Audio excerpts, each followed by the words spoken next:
So the Haval H6 was a bit of a game changer back in like 2021, I think. It sort of came and showed everybody that you could get a family SUV, like with space, with so much tech, on a budget. And in fact, I think it's sort of set the tone for a lot of other brands that then have subsequently come into the market doing the same thing. So, I mean, you could call this like maybe a trendsetter in a way. And what the Chinese brands do really well is that they listen to their customers and then try and improve on them or improve on the models. And that's what Haval has done. So this is the updated H6. I'm in the hybrid version, the HEV version. There is a plug-in hybrid version. I'm not on that. And they've just made it better. I mean, it was great before, but it's now better. Now, before I get into that, by the way, if you put your details into hippo.co today, you can get a quote for this. I did for around 793 Rand XS95. But you can also get other car insurance things on there, like warranty and service plan sort of extensions and tire and rim damage sort of insurance. And I mean, tracking, car tracking, rentals.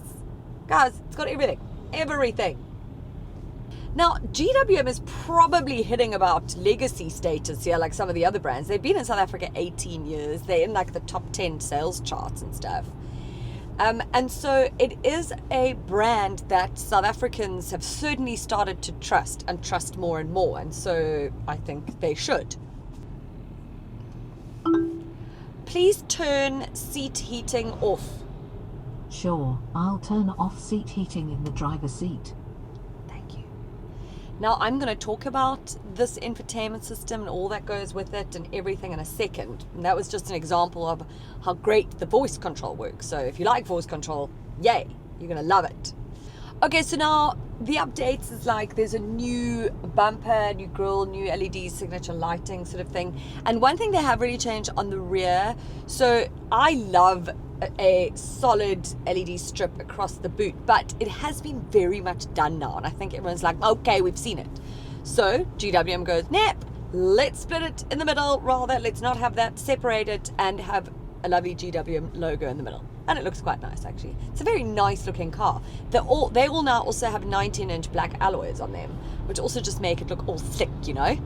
So the inside is quite a jump. Feels very premium. You've got this enormous touchscreen infotainment system that everybody or all Chinese brands seem to love. It's this massive screen. I don't see the necessity of it. But here we are. Now, graphics are amazing.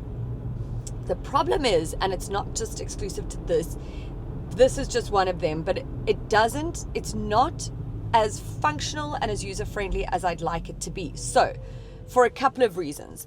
The one being, so Android Auto pairs seamlessly, but now when I'm in Android Auto and I want to exit Android Auto to go to climate control, because everything is in there. Now, I can click down here, there's a couple of buttons, but I have to turn the aircon off in a way. Press the on-off button to get the screen, which is bizarre. And then, or I can press aircon on and off to get it on. Like, okay, but if I want to go to anything else, I don't know how to do it. I keep trying on the screen, so then I have to use the voice command. So I'll say, please take me to main menu. Oh, I pressed the wrong button. Take me to main menu. Okay, so now I've got my range. Unfortunately, I can't help you with it. Okay, well, she did help me already, so she's very eager. Okay. She did actually help me. But now I've got all the things on here that I need or whatever. And then thankfully there's a button, like a little nav bar here with Android Auto, which I can click straight back to. I want that nav bar there all the time. I don't know if there's a setting for that. If there is, yay, but I haven't found it. And I don't think there is. But that would be great, because then you can click on all the things that you want. Now I need to go back because I don't know where I'm going. I need my maps.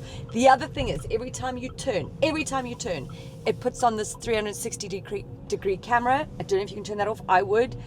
Also, every time I turn, it now goes off again, and not even with an indicator, and I lose my maps, which is really irritating. I've said this before. I don't need a camera when I'm turning. It's bizarre. But it's a thing at the moment with a lot of brands, I find. Anyways, the other thing is, if you want to change the volume from the screen, say like the passenger in the car wants to, you have to exit Android Auto, and then you have to pull down the screen, and then you have to turn on the volume. There is a volume button on the screen, but it's also the same button that you would use to go through your digital instrument cluster over here. So you have to click it again and change it or whatever. I feel like these are all things that can just be upgraded and changed, because it's from a user and functionality point of view. I want things instant, and this isn't that. So there are like a couple of bugbears, I guess, that I would imagine you become very familiar with over time, and that's maybe fine for you. I know for me it would still bug me. You can hear it like, and I'm in like EV mode, and I'm in like hybrid, you know. But apart from those little niggles and quirks and whatever, it's still a very well-spec'd car, like I said, and you've got heated and ventilated seats, you've got wireless charging, you've got electric tailgate. It's got like, honestly, I think it's got everything you need. I have just come out of a competitive brand. I'm not going to mention them. I have done a quickie with Jules on my YouTube channel. You'll see it. More expensive than this. It's a range extender EV, so it's not the same in that regard, but doesn't have Android Auto, Apple CarPlay. And I didn't ever think that I would be bummed by that. I was bummed. Also, the screen went off. That was a problem. But anyways, not talking about that car, but just to say that Haval seems to have like those sort of glitches and stuff you don't have, okay? Which is great. Now the boot is also, it's 560 liters, which is large, but it is quite shallow. And there isn't a full spare, of course, but so again, whatever you're going to need when you are traveling and when you're going anywhere, take with you when you go and test a car. Do you know what I mean? Take your prams, take your camp car, take your kids if you must. But otherwise, it is the rear of this is very spacious. It feels like a much bigger car than it should be in a way. And that's always been something about the H6 for me. Like, its competitors just don't seem as big, do you know? Because you can get an H6, not HEV vibes, but like a standard 2-liter sort of turbo petrol one. Oh, go on, who's that now? I don't love the sound. A lot of the electric cars have it these days, and I don't love it. I just want silence. I don't need any like to know when it's in electric mode or not. Like, don't do it. But now I mentioned the 2-liter. This is a 1.5-liter turbo. It's hybrid. Obviously, as I mentioned, it's mated to a seamless 9-speed DCT transmission. You get 179 kilowatts of power and 530 newton meters of torque. It is punchy AF. I think it is smooth and comfortable and a lovely drive around town and on the highway. Like, I've overtaken with ease. You know, like I said in one of the other things, like the other day, you want to be able to overtake and not be like, ooh, now, because you've realized that you don't actually have enough power. This is more than enough. So it's claimed the fuel consumption at 5.2 liters. I've been sitting at around 7. You probably could get it lower. And other than that, like, I would say the drive and the overall refinement of the Haval H6 HEV is top notch. Like, really, really great. You see now, I need to turn down the aircon. So now I have to turn that off and then turn it back on. But now I need to turn it down. I could voice thingy it as well. But, okay, let's just do that. Set temperature to 20. Try me again. Well, I was wrong. Last time, try something like pause music or play music. Set temperature to 22. Sorry, I don't understand what you mean. Set climate control to 22 degrees. Say that again. No. Okay. Okay, sometimes it works. This is my point with voice control. You will learn it and it will learn you maybe. But like, I just give me a normal traditional button. Asseblief, man.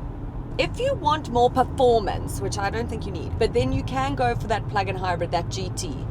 Okay, the PHEV, plug-in hybrid. Like, that's got quite a bit more of a oomph, you know? Now, by the way, it's also got a 5-star NCAP safety rating. People always want to know that, so that's good. The Haval H6 HEV Luxury comes in at 641,500 Rand. For 45,000 more, you get the Ultra Luxury. And then you go up even higher for the PHEV. But I think the Luxury will probably be sufficient.